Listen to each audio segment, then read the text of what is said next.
Welcome back to the MSU Federal Credit Union Coaches Show.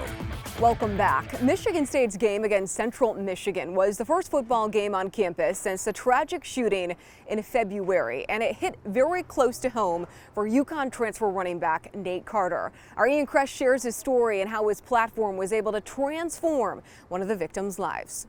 Appreciate you sitting down with us, Nate Carter. For you, you've been here a little less than a year now here at Michigan State. How have things been going for you?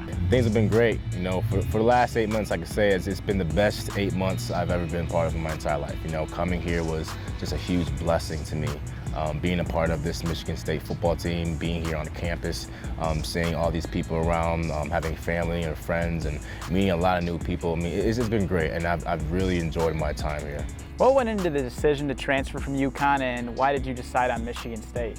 Yeah, I would classify it as a leap of faith. You know, I feel like when I was at UConn and when I was injured, you know, I got hurt and I had to sit out for the rest of the season. I felt like God was then calling me to go somewhere else, and it was hard because, you know, I've been at UConn for over 3 years, and I had met a lot of family there, a lot of friends, built some really great relationships there.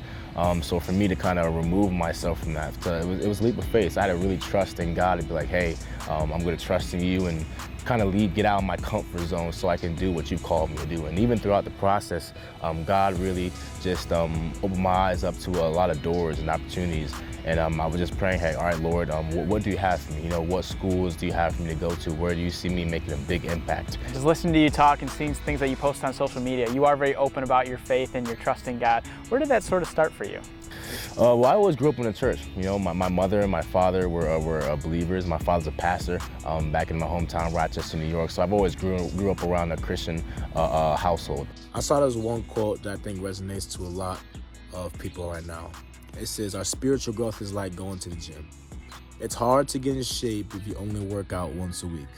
Likewise, it's hard to grow spiritually if you only work out on Sundays. I had to find my relationship with God for myself. I couldn't depend on, just because my father was a pastor, I couldn't depend on his faith.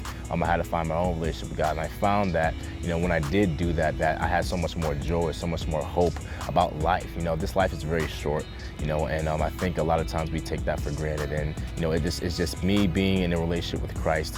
That's something that's changed my life personally. And I wanted to change everyone else as well. 3 MSU students lost their lives last night in the deadly shootings. 5 others are in the hospital in critical condition.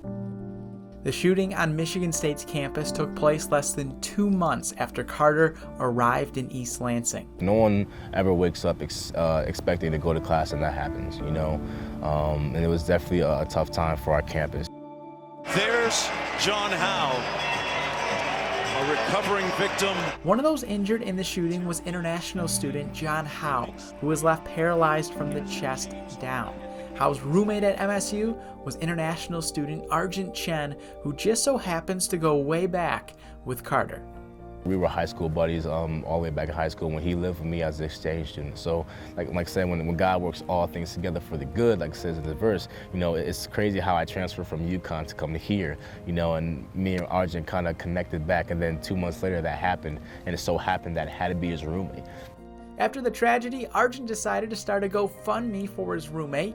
Only problem, he didn't know how to connect it with John's family in China and didn't know how to spread the word. So he sent it to Carter, who posted it on his social media, and a few hours later, the GoFundMe was up to over $300,000. It was definitely an emotional moment for me, knowing that, you know, my brother, who I lived with back in high school, his roommate was going through such pain. So I just wanted to be there for him. I wanted to be there and to comfort him and to mourn with him and to cry with him. I didn't get to meet John, but I was able to meet his father, you know, and I was able to bring him to a church, and we were able to pray for him as a congregation, and not just for his family, but also for all the families and really all the students that were affected by the shooting, the tragedy. So it was a blessing that I was there for Arjun and there for John's family at the time that I was. So I'm very grateful for that.